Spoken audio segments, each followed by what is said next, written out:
Today what we're going to be looking at is depth of field. So I'll be discussing depth of field. What you need to pay attention to in this photo is where in this image things are blurry and where things are in focus.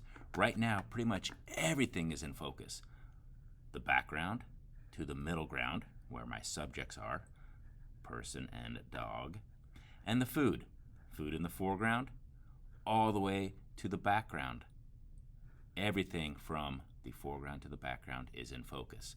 So this is referred to as a deep depth of field, meaning that depth into the image, a deep level of focus is in the image. So everything that is 2 feet away from the camera, 4 feet away from the camera, 20 feet away from the camera, 100 feet away from the camera, all of that's in focus. So it's a deep level of focus.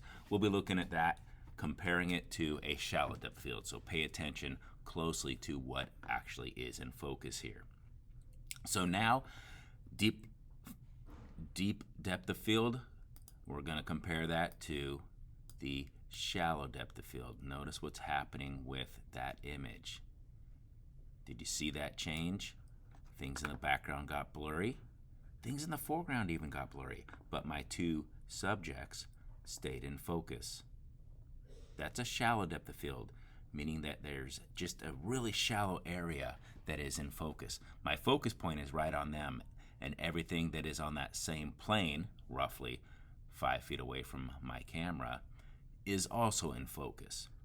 If they are 2 feet in front of her, it's blurry and out of focus. If it's 10 feet behind them, blurry and out of focus. So that's a shallow depth of field. We adjust the depth of field by adjusting the aperture on the lens. There's other ways to adjust it as well, like changing the focal length and things. But if you're working with just one lens and not moving, then what you do on the camera to change the depth of field is adjust the aperture. A shallow depth of field, to get a shallow depth of field, you use a small f-stop number. To get a deep depth of field, you use a large f-stop number. All right, so that is deep depth of field, which is, again, this version. That's a deep depth of field, and that's a shallow depth of field. I want to point out that that's different than changing the focus point. The focus point is, if you just change the focus point, that is this situation right here. The background isn't focused, and things up here in the foreground are blurry.